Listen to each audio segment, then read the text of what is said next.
Welcome back to the channel. ಇವತ್ತಿನ topic debugging. What is debugging? ಪ್ರೋಗ್ರಾಮಿಂಗ್ನಲ್ಲಿ debugging ಅಂದ್ರೆ ಏನು? Debugging is a process of finding and fixing errors in our program. Debugging ಅಂದ್ರೆ ನಮ್ಮ ಪ್ರೋಗ್ರಾಂನಲ್ಲಿ ಇರುವಂತಹ ತಪ್ಪುಗಳನ್ನು ಹುಡುಕಿ ಸರಿಪಡಿಸುವಂತಹ ಪ್ರಾಸೆಸ್ ಅಥವಾ ವಿಧಾನ. Why debugging is important? Debugging ಯಾಕೆ ಇಂಪಾರ್ಟೆಂಟ್ ಆಗುತ್ತೆ? If our code is not working correctly, debugging helps us understand where the mistake is.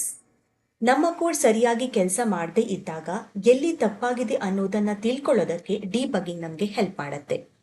So ಇದನ್ನ ಪ್ರಾಕ್ಟಿಕಲ್ ಆಗಿ ಅಂದ್ರೆ ಡಿಬಗ್ಗಿಂಗ್ ಹೇಗೆ ಮಾಡೋದು ಅಂತ ಒಂದು ಪ್ರಾಕ್ಟಿಕಲ್ ಡೆಮೋ ಅನ್ನ ತೋರಿಸ್ತೀನಿ, ಬನ್ನಿ. ಇಲ್ಲಿ ನಾನು ಒಂದು ಸಿಂಪಲ್ ಪ್ರೋಗ್ರಾಮ್ ಅನ್ನು ಬರ್ತಿದ್ದೀನಿ. ಡಿಬಗ್ ಡೆಮೋ ಅಂತ ಕ್ಲಾಸ್ ನ ಕ್ರಿಯೇಟ್ ಮಾಡಿ ಮೇನ್ ಮೆಥಡ್ ಇದೆ, ಹಾಗೆ 2 ವೇರಿಯೇಬಲ್ ಗಳನ್ನ ಡಿಕ್ಲೇರ್ ಮಾಡಿ ಇನಿಷಿಯಲೈಸ್ ಮಾಡಿದ್ದೀನಿ. ಇಲ್ಲಿ ಸ್ಕ್ಯಾನರ್ ಕ್ಲಾಸ್ ಅನ್ನ ಯೂಸ್ ಮಾಡಿ ನಾನು ಇನ್ಪುಟ್ ಅನ್ನ ಎಕ್ಸೆಪ್ಟ್ ಮಾಡ್ತಾ ಇಲ್ಲ, ಪ್ರೋಗ್ರಾಮ್ ಅಲ್ಲೇನೆ ಇನ್ಪುಟ್ ಅನ್ನ ಕೊಟ್ಟಿದ್ದೀನಿ. Int a is equal to 10, int b is equal to 0 ಅಂತ. ಹಾಗೆ ಇನ್ನೊಂದು ವೇರಿಯೇಬಲ್ ನ ಕ್ರಿಯೇಟ್ ಮಾಡಿದೀವಿ, int result is equal to a divided by b ಅಂತ. So a divided by b ಅದರ ರಿಸಲ್ಟ್ ನಮ್ಗೆ ಇಂಟ್ ರಿಸಲ್ಟ್ ಅನ್ನೋ ವೇರಿಯೇಬಲ್ ಅಲ್ಲಿ ಸ್ಟೋರ್ ಆಗಬೇಕು. ಆಮೇಲೆ ಆ ವೇರಿಯೇಬಲ್ ಅಲ್ಲಿ ಏನ್ ಸ್ಟೋರ್ ಆಗಿದೆ ಅಂತ ಪ್ರಿಂಟ್ ಅಲ್ಲಿ ನಮ್ಗೆ ಔಟ್ಪುಟ್ ಅಲ್ಲಿ ಬರಬೇಕು. ಪ್ರಿಂಟಿಂಗ್ ಸ್ಟೇಟ್ಮೆಂಟ್ ಅನ್ನ ಹಾಕಿದ್ದೇನೆ.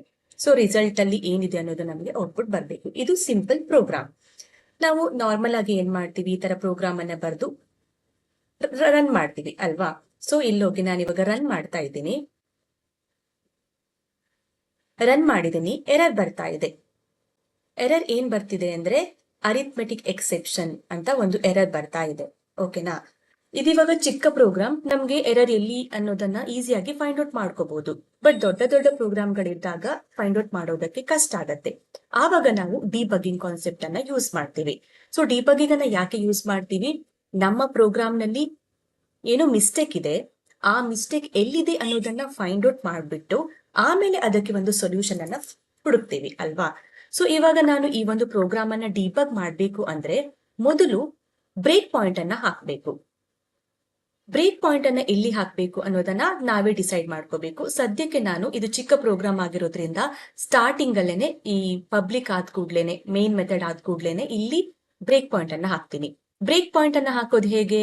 ಡೈರೆಕ್ಟ್ ಆಗಿ ಇಲ್ಲಿ ಲೈನ್ ಗಳಿರುತ್ತೆ ಅಲ್ವಾ, ಇದು ಇಂಟೆಲಿಜೆಂಟ್ ನಾನು ಯೂಸ್ ಮಾಡ್ತಾ ಇದ್ದೀನಿ. ಇಲ್ಲಿ ಬಂದು ಜಸ್ಟ್ ಕ್ಲಿಕ್ ಮಾಡಿದ ಕೂಡಲೇ ಅಲ್ಲಿ ಬ್ರೇಕ್ ಪಾಯಿಂಟ್ ಬರುತ್ತೆ. ಸೊ ನಾನಿವಾಗ ಡಿಬಗ್ ಮಾಡೋದಕ್ಕೆ ಬ್ರೇಕ್ ಪಾಯಿಂಟ್ ಅನ್ನ ಹಾಕಾಯ್ತು. ಬ್ರೇಕ್ ಪಾಯಿಂಟ್ ಹಾಕದ್ಮೇಲೆ ನಾರ್ಮಲ್ ರನ್ ಅಂತ ಪ್ರೆಸ್ ಮಾಡುವ ಬದಲು ನಾನಿಲ್ಲಿ ರೈಟ್ ಕ್ಲಿಕ್ ಮಾಡ್ತೀನಿ. ಈಗ ಈ ರೀತಿ ಆಪ್ಷನ್ ಬರುತ್ತೆ.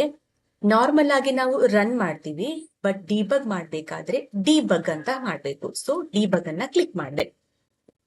ಇವಾಗ ನಮ್ಮ ಪ್ರೋಗ್ರಾಮ್ ನಾರ್ಮಲ್ ರನ್ ಮೋಡ್ ಅಲ್ಲಿ ಇರಲ್ಲ, ಡಿಬಗ್ ಮೋಡ್ ಅಲ್ಲಿ ಇದೆ. ಸೊ ಇಲ್ಲಿವರೆಗೆ ಈ ಬ್ರೇಕ್ ಪಾಯಿಂಟ್ ಏನ್ ಮಾಡುತ್ತೆ ಅಂದ್ರೆ ನಾವು ಎಲ್ಲಿ ಬ್ರೇಕ್ ಪಾಯಿಂಟ್ ಅನ್ನ ಹಾಕಿರ್ತೀವಲ್ವಾ ಅಲ್ಲೇ ಎಕ್ಸಿಕ್ಯೂಷನ್ ನ ಸ್ಟಾಪ್ ಮಾಡುತ್ತೆ. ನಾರ್ಮಲ್ ಆಗಿ ರನ್ ಮಾಡಿದಾಗ ಎಕ್ಸಿಕ್ಯೂಷನ್ ಹೇಗಾಗತ್ತೆ ಹೇಳಿ? ಫುಲ್ ಪ್ರೋಗ್ರಾಮ್ ಒಂದ್ಸತಿ ರನ್ ಆಗ್ಬಿಟ್ಟು ಔಟ್ಪುಟ್ ಏನ್ ಬರ್ಬೇಕು ಅದನ್ನ ಕೊಡುತ್ತೆ ಅಲ್ವಾ? ಬಟ್ ನಾವ್ ಈ ರೀತಿ ಡಿಬಗ್ ಮೋಡ್ ಅಲ್ಲಿ ರನ್ ಮಾಡ್ಬೇಕಾದ್ರೆ ನಾವು ಬ್ರೇಕ್ ಪಾಯಿಂಟ್ ಅನ್ನ ಯೂಸ್ ಮಾಡ್ತೀವಲ್ವಾ? ಈ ರೀತಿ ಬ್ರೇಕ್ ಪಾಯಿಂಟ್ ಏನ್ ಮಾಡುತ್ತೆ ಅಂದ್ರೆ ಎಕ್ಸಿಕ್ಯೂಷನ್ ಅನ್ನ ಎಲ್ಲಿ ಬ್ರೇಕ್ ಪಾಯಿಂಟ್ ಅನ್ನ ಹಾಕಿರ್ತೀವಲ್ವಾ ಅಲ್ಲಿ ಅದನ್ನ ಪಾಸ್ ಮಾಡತ್ತೆ. ಸೊ ನಮ್ಮ ಪ್ರೋಗ್ರಾಮ್ ಇವಾಗ ಇಲ್ಲಿವರೆಗೆ ಮಾತ್ರ ಎಕ್ಸಿಕ್ಯೂಟ್ ಆಗಿದೆ. ಮುಂದೆ ನಾವು ನಮ್ಮ ಪ್ರೋಗ್ರಾಮ್ ಅಲ್ಲಿ ತಪ್ಪಿದೆ ಅಂತ ಗೊತ್ತು, ಅದು ಎಲ್ಲಿದೆ ಅಂತ ಫೈಂಡ್ ಔಟ್ ಮಾಡೋದಕ್ಕೆ ಲೈನ್ ಬೈ ಲೈನ್ ಎಕ್ಸಿಕ್ಯೂಟ್ ಮಾಡ್ತಾ ಬರ್ಬೇಕು. ಆವಾಗ ನಮ್ಗೆ ಯಾವ ಒಂದು ಲೈನ್ ಅಲ್ಲಿ ತಪ್ಪಿದೆ ಅನ್ನೋದು ಈಸಿಯಾಗಿ ಫೈಂಡ್ ಔಟ್ ಮಾಡ್ಬೋದು ಅಲ್ವಾ? ಸೊ ಇವಾಗ ಬ್ರೇಕ್ ಪಾಯಿಂಟ್ ಇಲ್ಲಿದೆ, ಇಲ್ಲಿವರೆಗೆ ನಮ್ಮ ಪ್ರೋಗ್ರಾಮ್ ಎಕ್ಸಿಕ್ಯೂಷನ್ ಆಗಿದೆ. ಲೈನ್ ಬೈ ಲೈನ್ ಎಕ್ಸಿಕ್ಯೂಟ್ ಮಾಡಬೇಕು ಅಂದ್ರೆ ನಾನಿಲ್ಲಿ ಫಂಕ್ಷನ್ ಕೀ ಅನ್ನ ಯೂಸ್ ಮಾಡ್ತೀನಿ, F8. Function key plus F8 ಅನ್ನ ಪ್ರೆಸ್ ಮಾಡಿದ್ರೆ 1 by 1 ಲೈನ್ ಎಕ್ಸಿಕ್ಯೂಟ್ ಆಗ್ತಾ ಹೋಗುತ್ತೆ. ಸೊ ಇವಾಗ ಪ್ರೋಗ್ರಾಮ್ ಜಸ್ಟ್ ಇಲ್ಲಿಯವರೆಗೆ ರನ್ ಆಗಿದೆ. ಓಕೆನಾ? ಇಲ್ಲಿವರೆಗೆ ರನ್ ಆಗಿದೆ. ನಾನು next function key plus F8 ಅನ್ನ ಯೂಸ್ ಮಾಡಿದಾಗ int a is equal to 10 ಅಂತ ಅಸೈನ್ ಆಗುತ್ತೆ.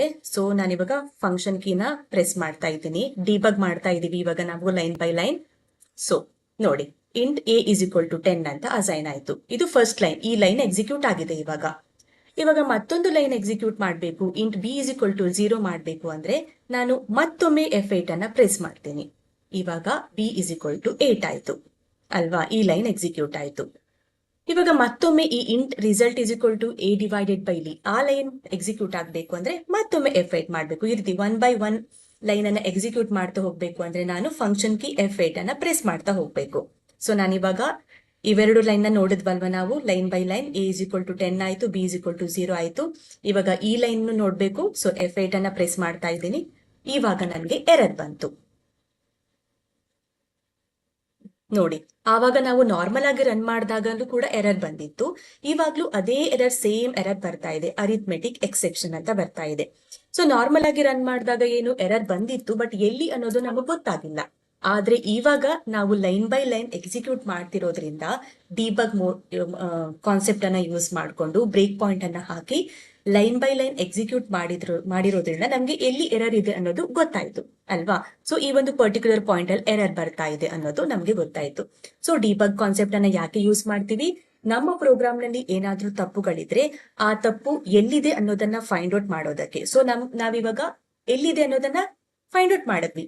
ನಮ್ಮ ಪ್ರೋಗ್ರಾಮ್ ಅಲ್ಲಿ ಇಲ್ಲಿ ಏನೋ ಸ್ವಲ್ಪ ಮಿಸ್ಟೇಕ್ ಆಗಿದೆ. ಸೊ ಮಿಸ್ಟೇಕ್ ಅಂದ್ರೆ ಇದು ಕಂಪ್ಲೀಟ್ ಎರರ್ ಅಂತ ಅಲ್ಲ, ನಾವು ಇಲ್ಲಿ ಲಾಜಿಕ್ ಅನ್ನ ಸ್ವಲ್ಪ ಚೇಂಜ್ ಮಾಡ್ಬೇಕಾಗತ್ತೆ. ಎರರ್ ಅಂದ್ರೆ ಕಂಪ್ಲೀಟ್ ಏನೋ ಒಂದು ಮಿಸ್ಟೇಕ್ ಆಗಿದೆ, ನಾವು ಪ್ರೋಗ್ರಾಮ್ ಅನ್ನೇ ತಪ್ಪಾಗಿ ಬರ್ದಿದೀವಿ ಅನ್ನೋದಲ್ಲ. ಸೊ ನಮ್ಮ ಒಂದು ಟಾಸ್ಕ್ಗೆ ತಕ್ಕ ಹಾಗೆ ಬೇರೆ ಬೇರೆ ರೀತಿಯಲ್ಲಿ ನಾವು ಸ್ಟೇಟ್ಮೆಂಟ್ ಗಳನ್ನ ಬರ್ದಿರ್ತೀವಲ್ವಾ. ಇಲ್ಲಿ ಕೂಡ ಹಾಗೆ int result is equal to A divided by B, ಇದು ಪ್ರಾಪರ್ ಸಿಂಟ್ಯಾಕ್ಸ್ ಎಲ್ಲ ಕರೆಕ್ಟ್ ಆಗಿದೆ. But A divided by B, 10 divided by B, 10 divided by 0, ಯಾವುದೇ ಒಂದು ಇಂಟೀಜರ್ ಅನ್ನ ಡಿವೈಡೆಡ್ ಬೈ 0 ಮಾಡ್ಲಿಕ್ಕಾಗತ್ತಾ? ಇಲ್ಲ ಅಲ್ವಾ. ಅದಕ್ಕೋಸ್ಕರ ಈ ರೀತಿಯಂತಹ ಪ್ರಾಬ್ಲಮ್ಗಳಿದ್ದಾಗ ನಮ್ಗೆ ಜಾವಾದಲ್ಲಿ ಅರಿಥ್ಮೆಟಿಕ್ ಎಕ್ಸೆಪ್ಷನ್ ಅಂತ ಬರುತ್ತೆ. ಈ ಎಕ್ಸೆಪ್ಷನ್ ಅಂದ್ರೆ ಏನು, ಅರಿಥ್ಮೆಟಿಕ್ ಎಕ್ಸೆಪ್ಷನ್ ಅಂದ್ರೆ ಏನು, ಎಕ್ಸೆಪ್ಷನ್ ಬಗ್ಗೆ ಡೀಟೇಲ್ಡ್ ಆಗಿ ಮುಂದೆ ನಾವು ತಿಳ್ಕೊಳ್ಳೋಣ. ಸದ್ಯದಲ್ಲಿ ಇವಾಗ ನಮ್ಗೆ ಈ ಒಂದು ಪ್ರೋಗ್ರಾಮ್ ನಲ್ಲಿ ಅರಿಥ್ಮೆಟಿಕ್ ಎಕ್ಸೆಪ್ಷನ್ ಬಂದಿದೆ ಅಲ್ವಾ. So A divided by B, 10 divided by 0 arithmetic exception ಬಂದಿದೆ. ಇದಕ್ಕೆ ನಾವಿವಾಗ ಪ್ರತಿ ಸತಿ ಇವಾಗ ನಾವು ರನ್ ಮಾಡಿದಾಗ ಈ ರೀತಿಯಲ್ಲಿ ಎರರ್ ಬಂದ್ರೆ ಆಗತ್ತಾ? ಇಲ್ಲ ಅಲ್ವಾ. ಇದನ್ನ ನಾವು ಹ್ಯಾಂಡಲ್ ಮಾಡಬೇಕು. ಈ ಎಕ್ಸೆಪ್ಷನ್ ಅನ್ನ ಹೇಗೆ ಹ್ಯಾಂಡಲ್ ಮಾಡೋದು, ಅದನ್ನ ಯಾವ ರೀತಿಯಲ್ಲಿ ಹ್ಯಾಂಡಲ್ ಮಾಡೋದು ಅನ್ನೋದಕ್ಕೂ ಕೂಡ ಡಿಫರೆಂಟ್ ಕಾನ್ಸೆಪ್ಟ್ ಗಳಿದೆ. ಅದನ್ನ ಕೂಡ ನಾವು ಮುಂದೆ ತಿಳ್ಕೊಳ್ಳೋಣ. ಸದ್ಯದಲ್ಲಿ ಈ ಒಂದು ಪ್ರೋಗ್ರಾಮ್ ನಾವು ಹ್ಯಾಂಡಲ್ ಮಾಡೋದಕ್ಕೆ ಒಂದು ಸಿಂಪಲ್ ಇಫ್ ಸ್ಟೇಟ್ಮೆಂಟ್ ಅನ್ನ ನಾನಿಲ್ಲಿ ಹಾಕ್ತೀನಿ. ಇಷ್ಟೇನೆ. ನಾವೀಗ ರನ್ ಮಾಡಿದಾಗ B ವ್ಯಾಲ್ಯೂ 0 ಅಂತ ಕೊಟ್ಟಿದ್ದೀನಿ. ನನಗೆ ಯಾವುದೇ ರೀತಿ ಎರರ್ ಬರ್ದೇನೆ ಪ್ರೋಗ್ರಾಮ್ಗೆ ಔಟ್ಪುಟ್ ಬರಬೇಕು. ಅದನ್ನ ನಾನು ಇದಕ್ಕೆ ಇವಾಗ ಸೊಲ್ಯೂಷನ್ ಏನ ಕೊಡ್ತಾ ಇದೀವಿ ಅಂದ್ರೆ ಒಂದು ನಾರ್ಮಲ್ ಇಫ್ ಎಲ್ ಸ್ಟೇಟ್ಮೆಂಟ್ ಅನ್ನ ಹಾಕ್ತೀನಿ. ನಮ್ಗೆ ಇವಾಗ ಡಿಬಗ್ ಮಾಡಿದಾಗ ಎಲ್ಲಿ ಎರರ್ ಇದೆ ಅಂತ ಗೊತ್ತಾಯ್ತಲ್ವಾ. ಸೊ ಡಿಬಗ್ ಕಾನ್ಸೆಪ್ಟ್ ಅನ್ನ ಯೂಸ್ ಮಾಡೋದೇ ಅದಕ್ಕೆ ಅಲ್ವಾ. ನಮ್ಮ ಪ್ರೋಗ್ರಾಮ್ ನಲ್ಲಿ ಏನು ತಪ್ಪಿದೆ, ಅದು ಎಲ್ಲಿದೆ ಅನ್ನೋದನ್ನ ಫೈಂಡ್ ಔಟ್ ಮಾಡೋದಕ್ಕೆ ಯೂಸ್ ಮಾಡ್ತೀವಿ. ಸೊ ಅದರಿಂದ ನಮ್ಗೆ ಗೊತ್ತಾಗಿದೆ ಇಲ್ಲಿ ಪ್ರಾಬ್ಲಮ್ ಬರ್ತಾ ಇದೆ ಅಂತ. ಸೊ ಅದಕ್ಕೆ ಇವಾಗ ನಾನು ಸೊಲ್ಯೂಷನ್ ಅನ್ನ ಹುಡುಕ್ತಾ ಇದ್ದೀವಿ. ಸೊಲ್ಯೂಷನ್ ಏನ್ ಕೊಡ್ತಾ ಇದ್ದೀನಿ ಅಂದ್ರೆ ಒಂದು ಸಿಂಪಲ್ ಇಫ್ ಸ್ಟೇಟ್ಮೆಂಟ್ ಅನ್ನ ಹಾಕ್ತೀನಿ. ಇಫ್ ಏನ್ ಮಾಡ್ಬೇಕು ಅಂದ್ರೆ if B not equal to 0, B not equal to 0 ಆದಾಗ ಈ ರೀತಿ ರಿಸಲ್ಟ್ ಬರಬೇಕು. Int result is equal to A divided by, ಹಾಗೆ ನಮ್ಗೆ ರಿಸಲ್ಟ್ ಔಟ್ಪುಟ್ ಅಲ್ಲಿ ಬರಬೇಕು. ಓಕೆನಾ. ಯಾವಾಗ B ನಾಟ್ ಈಕ್ವಲ್ ಟು 0 ಆದಾಗ. ಒಂದ್ ವೇಳೆ B ಈಕ್ವಲ್ ಟು 0 ಆದಾಗ ಏನಾಗ್ಬೇಕು, ಆವಾಗ ಒಂದು ಎಲ್ಸ್ ಅನ್ನ ಹಾಕ್ತೀನಿ. ಅಲ್ಲಿ ಒಂದು ನಾರ್ಮಲ್ ಪ್ರಿಂಟಿಂಗ್ ಸ್ಟೇಟ್ಮೆಂಟ್ ಅನ್ನ ಹಾಕಿ ಕೆನಾಟ್ ಡಿವೈಡೆಡ್ ಬೈ 0 ಅಂತ ಸಿಂಪಲ್ ಒಂದು ಸೆಂಟೆನ್ಸ್ ಅನ್ನ ಹಾಕ್ತೇನೆ ಅಷ್ಟೇನೆ. ಕೆನಾಟ್ ಡಿವೈಡ್ ಬೈ 0 ಅಂತ. ಸೊ ಇವಾಗ ಏನಾಗುತ್ತೆ ಹೇಳಿ, ರನ್ ಆದಾಗ ಚೆಕ್ ಮಾಡತ್ತೆ ಅದು B ಇಸ್ ಈಕ್ವಲ್ ಟು 0ನಾ. 0 ಆದ್ರೆ ಏನಾಗಬೇಕು, ಕೆನಾಟ್ ಡಿವೈಡ್ ಬೈ 0. ಒಂದ್ ವೇಳೆ B ನಾಟ್ ಈಕ್ವಲ್ ಟು 0ನಾ, ಆವಾಗ ಅದು ರಿಸಲ್ಟ್ ನಮ್ಗೆ ಕೊಡುತ್ತೆ. ಸೊ ನಮ್ಗೆ ಸೊಲ್ಯೂಷನ್ ಸಿಕ್ತು ಅಲ್ವಾ. ಇದನ್ನ ನಾನಿವಾಗ ನಾರ್ಮಲ್ ರನ್ ಮಾಡಬೇಕಾದ್ರೆ ಮೊದಲು ಡಿಬಗ್ಗಿಂಗ್ ಮಾಡೋಣ. ಹೇಗೂ ಇಲ್ಲಿ ಪಾಯಿಂಟ್ ಹಾಕಿದ್ದೇನಲ್ವಾ, ಬ್ರೇಕ್ ಪಾಯಿಂಟ್ ಇದೆ ಅಲ್ವಾ. ಸೊ ನಾನು ಡಿಬಗ್ ಮೋಡ್ ಅಲ್ಲೇ ರನ್ ಮಾಡ್ತೀನಿ.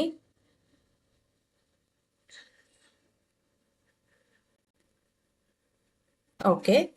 ಸ್ಟೆಪ್ ಬೈ ಸ್ಟೆಪ್ ರನ್ ಮಾಡೋದಕ್ಕೆ F8 ಫಂಕ್ಷನ್ ಕೀಯನ್ನ ಯೂಸ್ ಮಾಡ್ತೀವಿ. Int A is equal to 10 ಮತ್ತೊಮ್ಮೆ ಪ್ರೆಸ್ ಮಾಡ್ತೀನಿ. Int B is equal to 0 ಮತ್ತೊಮ್ಮೆ ಪ್ರೆಸ್ ಮಾಡ್ತಾ ಇದ್ದೀನಿ. ಅದು ಡೈರೆಕ್ಟ್ ಆಗಿ ಎಲ್ಸ್ ಬ್ಲಾಕ್ಗೆ ಬಂತು. ರೀಸನ್ ಏನು ಅಂದ್ರೆ ಇಲ್ಲಿ ಬಂತಲ್ವಾ, ಅದು if B not equal to 0, ಆದ್ರೆ ಇಲ್ಲಿ ಈಕ್ವಲ್ ಟು 0, ಅದಕ್ಕೋಸ್ಕರ ಅದು ಈ ಬ್ಲಾಕ್ ಒಳಗಡೆ ಹೋಗಲ್ಲ. ಇಲ್ಲಿ ಪರ್ಟಿಕ್ಯುಲರ್ ಕಂಡೀಷನ್ ಫಾಲ್ಸ್ ಆಗ್ತಾ ಇದೆ. ಡೈರೆಕ್ಟ್ ಆಗಿ ಅದು ಎಲ್ಸ್ ಬ್ಲಾಕ್ಗೆ ಬಂತು. ಸೊ ಎಲ್ಸ್ ಬ್ಲಾಕ್ಗೆ ಬಂದಾದ್ಮೇಲೆ ಇವಾಗ ಇಲ್ಲಿವರೆಗೆ ಎಕ್ಸಿಕ್ಯೂಷನ್ ಆಗಿದೆ. ನಾನು ಇವಾಗ ಮತ್ತೆ F8 ಅನ್ನ ಪ್ರೆಸ್ ಮಾಡ್ತೀನಿ. ಆವಾಗ ನಮ್ಗೆ ಔಟ್ಪುಟ್ ಬರುತ್ತೆ. ಅದು ಫುಲ್ ಕಂಪ್ಲೀಟ್ ಆಗಿ ಮೇನ್ ಇಂದ ಹೊರಗಡೆ ಬಂದಾಗ ನಮ್ಗೆ ಔಟ್ಪುಟ್ ಬಂತು. ಕೆನಾಟ್ ಡಿವೈಡೆಡ್ ಬೈ 0 ಅಂತ. ಅರ್ಥ ಆಯ್ತಲ್ವಾ. ಒಂದ್ ವೇಳೆ ನಾನು ಇವಾಗ ಬಿ ವ್ಯಾಲ್ಯೂನ ಚೇಂಜ್ ಮಾಡ್ತೀನಿ, 5 ಅಂತ ಕೊಡ್ತೀನಿ. 5 ಅನ್ನ ಕೊಟ್ಟು again break point debug mode ಅಲ್ಲೇ ರನ್ ಮಾಡ್ತೀನಿ.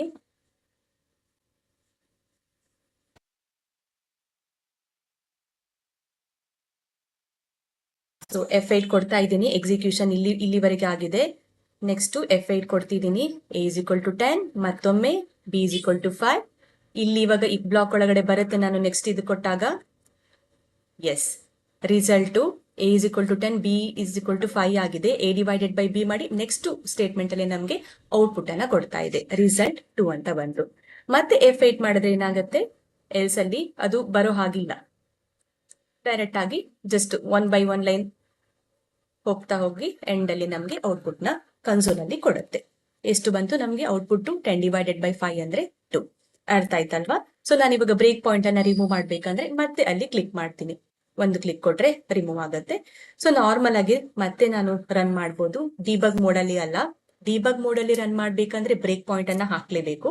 ಇವಾಗ ನಾರ್ಮಲ್ ರನ್ ಅನ್ನ ಕೊಡ್ತೀನಿ ನೋಡಿ, ಪುನಃ ನಮ್ಗೆ ಆನ್ಸರ್ 2 ಅಂತಾನೆ ಬಂತು. ಬಿನ ಮತ್ತೆ 0 ಮಾಡಿ ನಾರ್ಮಲ್ ರನ್ ಕೊಡ್ತಾ ಇದ್ದೀನಿ ನೋಡಿ. ಆವಾಗ ಸ್ಟಾರ್ಟಿಂಗ್ ಅಲ್ಲಿ ನಾವು ರನ್ ಮಾಡಿದಾಗ ಅರಿಥ್ಮೆಟಿಕ್ ಎಕ್ಸೆಪ್ಷನ್ ಬಂತು, ಬಿ ಇಸ್ ಈಕ್ವಲ್ ಟು 0 ಇದ್ದಾಗ.